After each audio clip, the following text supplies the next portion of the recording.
नमस्कार। आज हम बात कर रहे हैं ओवर थिंकिंग की, यानी ज़रूरत से ज़्यादा सोचने की। ये एक ऐसी चीज़ है जो हम में से कई लोगों को परेशान करती है। दिमाग घूमता रहता है ना? बिल्कुल। ऐसा लगता है जैसे कोई स्विच ही नहीं है बंद करने का। पर सवाल ये है कि क्या ये हमारी पर्सनैलिटी है या सिर्फ एक आदत? हाँ, यही सवाल है। और क्या इसे सच में कंट्रोल किया जा सकता है, या ये बस ख्याली पुलाव है? हमारे पास इस पर कुछ स्टडीज और आर्टिकल्स हैं।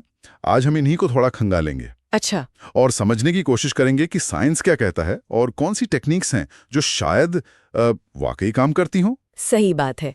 देखते हैं क्या निकलता है इस विश्लेषण से। चलिए शुरू करते हैं। मिशिगन यूनिवर्सिटी की एक रिसर्च है, वो कहती है कि ओवरथिंकिंग दरअसल एक आदत है, कोई परमानेंट चीज नहीं। हाँ बिल्कुल, ये जानना बहुत जरूरी है क्योंकि अगर ये आदत है तो मतलब इसे बदला जा सकता है। ये कोई पत्थर की लकीर नहीं है। सही। और देखिए, ये आदत सिर्फ दिमागी तौर पर परेशान नहीं करती। लगातार एक ही बात सोचना, जिसे रूमिनेशन कहते हैं, वो हमारे शरीर में स्ट्रेस हार्मोन कॉर्टिसोल बढ़ाता है। अच्छा, कॉर्टिसोल। हाँ, और इसका सीधा असर, जैसा कुछ ब्लॉग्स और लेख बताते हैं, हमारी नींद पर पड़ता है, हमारी इम्यूनिटी यानी बीमारियों से लड़ने की ताकत पर पड़ता है। बाप रे, मतलब ये फिजिकल लेवल पे भी असर डालता है। बिल्कुल, ध्यान लगाना मुश्किल हो जाता है, फैसले लेने में दिक्कत आती है। कभी कभी तो लोग जैसे पैरालाइज्ड महसूस करते हैं, कोई फैसला ही नहीं ले पाते। डिसीजन पैरालिसिस सुना है इसके बारे में। तो ये साफ है कि ये सिर्फ दिमाग की उलझन नहीं है। नहीं, बिल्कुल नहीं। लेकिन अच्छी खबर ये है, जैसा आपने कहा, कि ये आदत है तो इसे बदला जा सकता है। पर कैसे, यहीं पर मुश्किल आती है। हाँ, यहीं पर प्रैक्टिकल तरीके काम आते हैं। साइंस ने कुछ तरीके बताए हैं। एक बड़ा आइडिया है कॉग्निटिव डिफ्यूजन। कॉग्निटिव डिफ्यूजन, ये क्या चीज है? इसका मतलब है अपने विचारों से थोड़ी दूरी बनाना, उन्हें बस आते जाते देखना, जैसे बादल। ये समझना कि आप अपने विचार नहीं हैं, वो बस दिमाग में चल रही घटनाएं हैं। ओके, मतलब विचारों में बहना नहीं, उन्हें सिर्फ देखना। ये थोड़ा गहरा साउंड करता है। हाँ, लेकिन प्रैक्टिस से आ जाता है। इसी से जुड़ा है माइंडफुलनेस का अभ्यास, यानी वर्तमान पल में अपने विचारों, अपनी सांसों पर ध्यान देना, बिना जज किए। माइंडफुलनेस तो काफी सुना है आजकल। और कोई मजेदार तकनीक? एक और है वरी विंडो। वरी विंडो, चिंता की खिड़की। हाँ, मतलब दिन में एक फिक्स टाइम, जैसे 15-20 मिनट, सिर्फ चिंता करने के लिए रख देना। अच्छा, ये तो बड़ा अनोखा आइडिया है। चिंता के लिए अपॉइंटमेंट। हाँ, इसका मकसद ये नहीं कि चिंता खत्म हो जाएगी, पर वो पूरे दिन में फैले रहने की बजाय उस एक तय समय में सिमट जाती है। बाकी समय आप ज्यादा फ्री महसूस कर सकते हैं। ये ट्राई करने जैसा लगता है। और फिजिकल लेवल पे कुछ?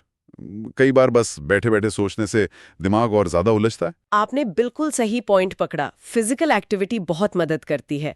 सिंपल वॉक पे चले जाना, या थोड़ा डांस कर लेना, या कोई भी हल्की कसरत, वो विचारों के उस लूप को तोड़ने में मदद करती है। मूड अच्छा करने वाले एंडोर्फिन निकलते हैं, दिमाग को एक ब्रेक मिलता है। सही बात है। हिलने डुलने से फर्क पड़ता है। अच्छा, एक और चीज थी, वो ब्रेन डंप वाला आइडिया। हाँ, ब्रेन डंप। ये खासकर रात के लिए अच्छा है। सोने से पहले अपनी सारी चिंताएं, अगले दिन के काम, जो भी दिमाग में घूम रहा है, उसे एक कागज पर लिख लेना। अच्छा, लिख लेने से क्या होता है? वो विचार दिमाग से निकलकर कागज पर आ जाते हैं। एक तरह से दिमाग को खाली करने जैसा है, ताकि आप शांति से सो सकें। ये भी प्रैक्टिकल लगता है। टाइम्स ऑफ इंडिया के लेख में आभार जर्नलिंग और 478 ब्रीदिंग का भी जिक्र था। ये 478 क्या है? ये एक सांस लेने की सिंपल टेक्निक है। 4 सेकंड तक नाक से सांस अंदर लेना, 7 सेकंड तक रोकना, 7 सेकंड रोकना, ठीक है। और फिर 8 सेकंड तक धीरे धीरे मुंह से सांस छोड़ना। ये नर्वस सिस्टम को शांत करने में मदद करता है। अच्छा, तो ये सारी टेक्निक्स हैं। हाँ, और ये सिर्फ बातें नहीं है। जैसे वो राहुल वाला उदाहरण था, रात को काम की चिंता में परेशान रहता था, बस सोने से पहले लिखने की आदत डाली और उसकी नींद काफी बेहतर हो गई। छोटे कदम भी बड़ा फर्क ला सकते हैं। बिल्कुल। तो कुल मिलाकर जो हमने समझा वो ये कि ओवरथिंकिंग एक आदत है, इसे बदला जा सकता है। हाँ बिल्कुल।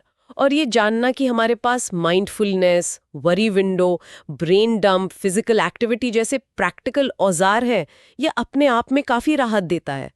कॉग्निटिव डिफ्यूजन का आइडिया भी पावरफुल है। विचारों को सिर्फ देखना, सही। तो आज की चर्चा से एक आखिरी ख्याल लेकर चलते हैं। सोचिए, अगर हम अपनी सोच को अपनी पहचान मानने के बजाय सिर्फ दिमाग में आने जाने वाले मेहमानों की तरह देखना सीख लें, तो इन विचारों का हम पर कितना वजन रह जाए।